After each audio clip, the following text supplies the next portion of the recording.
Bienvenidos. En este video trataremos el tema del zoroastrismo y el judaísmo. Para esto nos basaremos en el quinto capítulo del libro Historia de las religiones de James Edwin Oliver. Este trabajo es de tipo académico para la clase de Poder y Civilizaciones con el profesor Ronald Rodríguez de la Universidad del Rosario. Realizado por los estudiantes de la Facultad de Ciencia Política y Relaciones Internacionales. Zaratustra era un profeta del mazdeísmo y sacerdote persa. Fue el primero en representar la sabiduría oriental para Europa. Puso en marcha una reforma debido a que se consideraba ser enviado por Ahura Mazda, que era universal y señor sabio. Y su misión es preparar a la humanidad en una lucha sin cuartel contra las fuerzas del mal. Asimismo, Ahura Mazda, quien posteriormente denominaremos Hormuz, es semejante al Varuna indio, el que todo lo sabe. Le están personificados a Zaratustra sus atributos, como el buen pensamiento, la rectitud, el dominio, la piedad, la inmortalidad. Adicionalmente, Spenta Mainyu está en una lucha perpetua contra Trog. Además, ellos realizan su función desde el momento en que la Tierra se convirtió en un lugar de batalla de las dos fuerzas contendientes, el bien y el mal. El bien y el mal representa el primer intento de resolver el problema del monoteísmo ético. Zaratustra siempre mantuvo que se debe prevalecer el bien sobre el mal. El deber y la misión más elevada del hombre es resistir tentaciones y eliminar las potencias del mal, mediante la elección recta. Además, hay que tener en cuenta que las buenas ideas y buenos pensamientos conllevan a buenas acciones. Las postrimerías de Zaratustra se basan en el que el hombre labra su propia salvación. En ello cabe destacar que al terminar el ciclo actual y empezar un nuevo ciclo libre de todo mal, yo habría un juicio individual, el cual se desarrollaría 4 después del día de la muerte. Debido a esto se someterían a la prueba del fuego y el metal fundido. El puente Chivat es el separador de este mundo y el siguiente, en el cual el hombre se debe redimir y dependiendo a sus acciones que se ha desarrollado a lo largo de su vida, dependerá su destino. Aquellos cuyas buenas acciones igualaban a las malas serían a un estado intermedio, más conocido como el limbo, en el cual se encontraba entre la tierra y las estrellas, y esperarían allí hasta el día del juicio final. Zaratustra constituye la primera escatología de las religiones y su influencia por la literatura apocalíptica, entre ellos el judaísmo. Por ejemplo, la literatura judía que se basaba en el tema escatológico como el juicio y las postrimerías. En ellos enseñaban que al final del mundo se encontraría una resurrección. Fue el encargado de iniciar con el zoroastrismo y establecer las bases de conducta entre el bien y el mal. Esta fue una religión muy importante, sin embargo, con la creencia en Mahoma fue perdiendo adeptos. Aún así, algunos grupos, como es el caso de los Parsis en la India, decidieron apegarse a esta fe. Esta es la razón por la que encontramos la gran popularidad que tuvieron las torres de silencio en Bombay. Este fue un grupo que se caracterizó por actuar bien, por hacer la profesión de la fe todos los días y por hablar siempre con la verdad, y se caracterizó por ser un grupo muy honesto, que fue la mayor representación que quedó de esta religión. Les voy a hablar de las torres de silencio. Las torres de silencio fue un modo que se volvió muy popular para deshacerse de los cadáveres en Bombay. Estos son unos edificios funerarios, por lo que podemos considerar este como un rito fúnebre de la religión del zoroastrismo. El zoroastrismo es un tema que ya ha explicado anteriormente mi compañera Daniela, y es la religión introducida por Zaratustra. ¿En qué consistía este rito? Las personas, los cadáveres, eran arrojados a un edificio de piedra en el que los buitres podían acceder a él.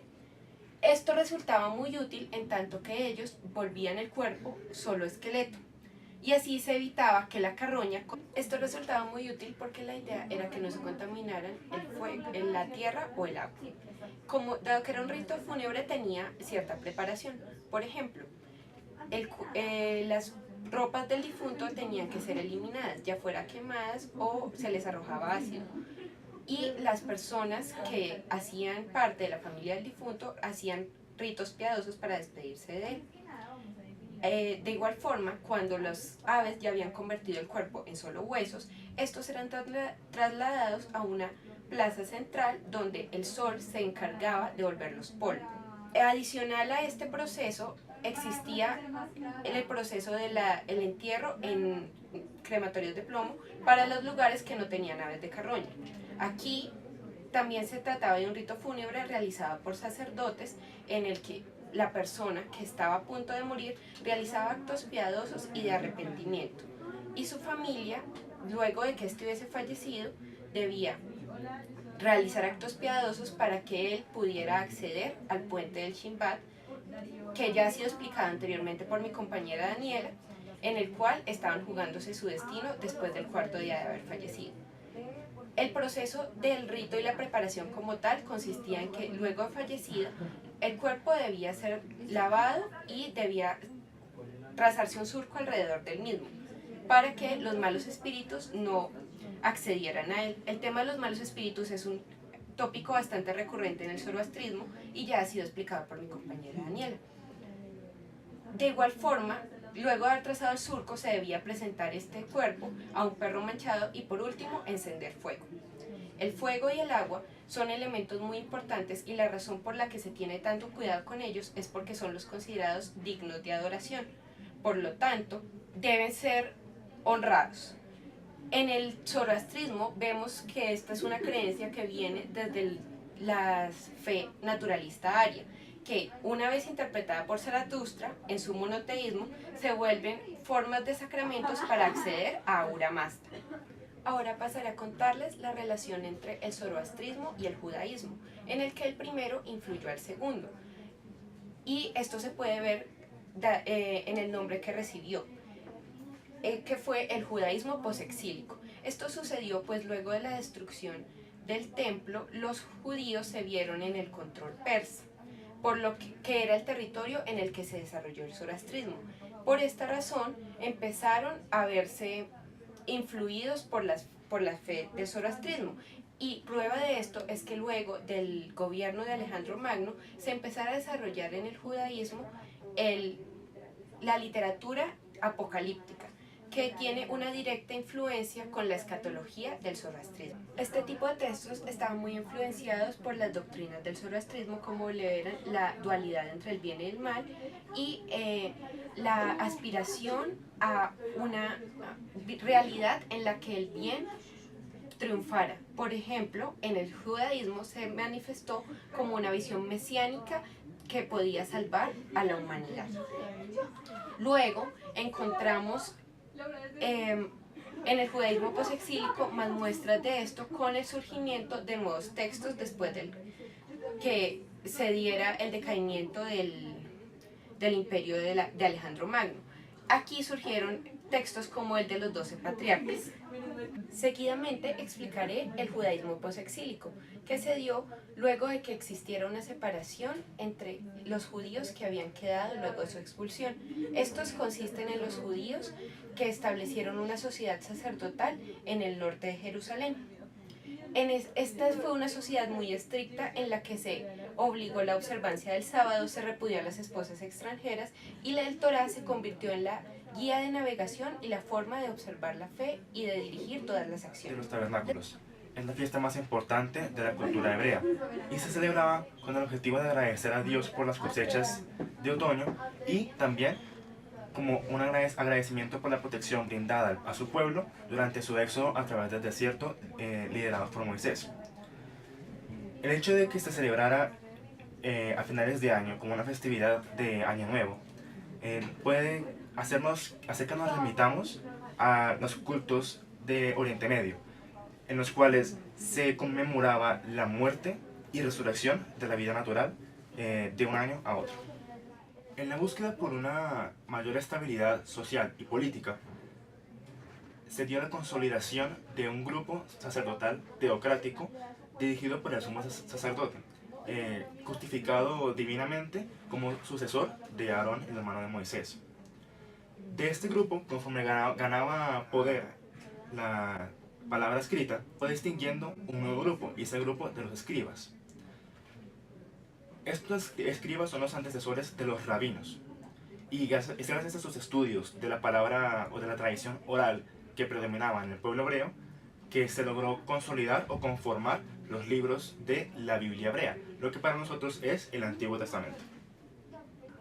En la época en que Palestina era dominada por el Imperio Macedónico, el imperio buscaba obligar al pueblo judío a olvidar su religión y adoptar la religión griega. En ese contexto surgió un nuevo grupo, el de los macabeos, cuyo objetivo era librar a Palestina de la influencia macedónica y griega y devolver a los judíos su independencia religiosa.